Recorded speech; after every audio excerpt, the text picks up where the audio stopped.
This is my first time doing a gig in a traditional church. It looks really beautiful, but it's all hard surfaces and domes in the ceiling. So there's a lot of reverb. If you clap your hand or even if you just speak normally, the reverb is huge. And that got me thinking that maybe that's why everything is chanted. I mean, just think of it. If you're speaking like this with a normal voice and this much reverb, it's really hard to understand. Whereas if you speak like this or read the epistles, it will be understood, even the gospel readings. You get the idea.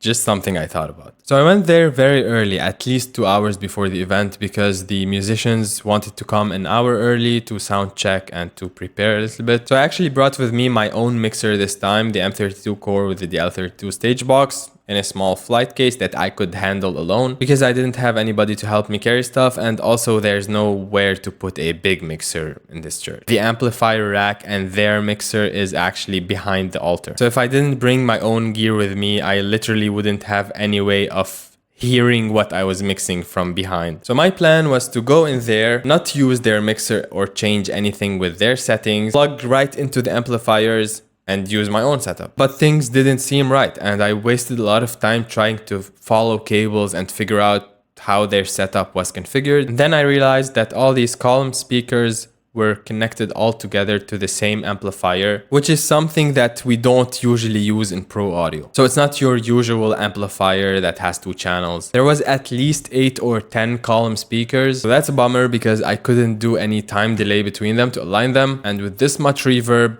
and this much distance apart, you lose intelligibility. So of course we know that if things are not time aligned, you lose bass usually. But even with high frequencies, you will have something like this. I'll demonstrate. A 1 2. This is if everything is aligned.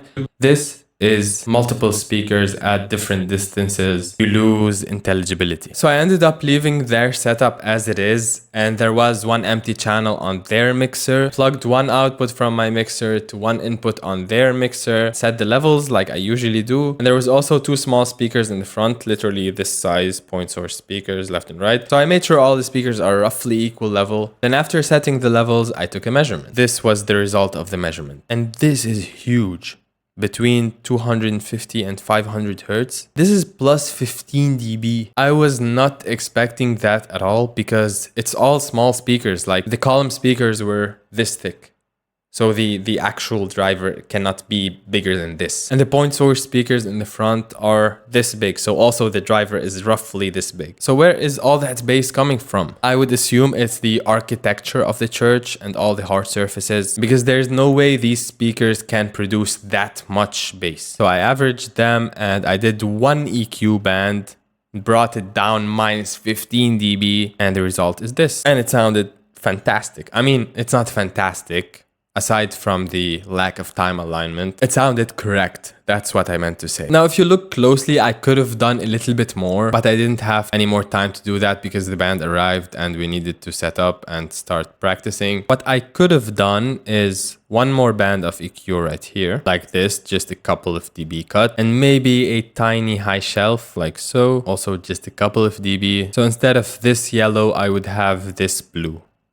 But it's not urgent. It's not like a huge deal. What my big concern was, it was this huge bump. I had 1 monitor, pretty quiet, because very reverberant rooms get excited really quickly. Even if you just speak or do the slightest sound, it's amplified a ton. So I just had 1 monitor for the musicians to be able to hear themselves. I didn't want them to hear super loud, just to be able to know what they're playing. And I was pushing the vocal microphones a lot louder than the instruments because the monitor was already amplifying the sound of the instruments. I didn't need more than that. And also just spoken word is really difficult to understand with this much reverb, as I demonstrated in the beginning of the video. So if you hear a straight recording from the left right, it would sound like the vocals are way too loud and the instruments are way too quiet. But in the room, that was the needed balance. Also, I almost forgot to mention this. For some reason, I was really having trouble with Wi-Fi. I am connecting to my mixer with an access point, and it's a tiny wavelength access point plugged plugged into the back of my rack. And I always do this, by the way. It's not the first time I use it. And during setup, everything was fine. But after we started, I started losing connection a lot. 10 to 15 times at least, I lost connection to the mixer. So I was really stressed out, and it would be really distracting if I go up. I have my laptop up on the mixer with the X32 edit open, so I could control it. It's not out of control. But I didn't want to come and go and come and go. So even though I was really close, like I would come to the front,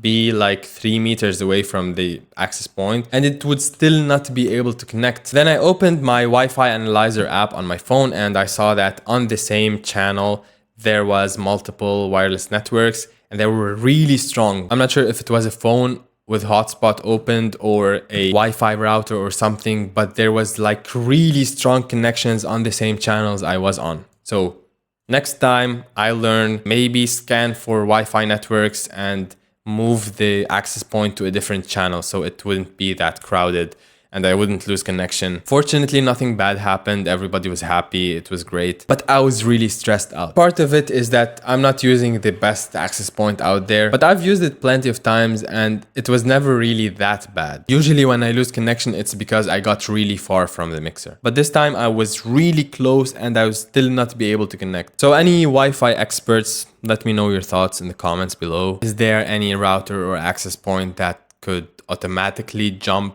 channels if there's a lot of traffic somewhere? I've seen people use the long ubiquity access point that you put on a stand. If you've had trouble with wireless connection, please let me know your thoughts in the comments. If you like this video, make sure to hit the like button, click on the video on screen right now, and I'll see you there.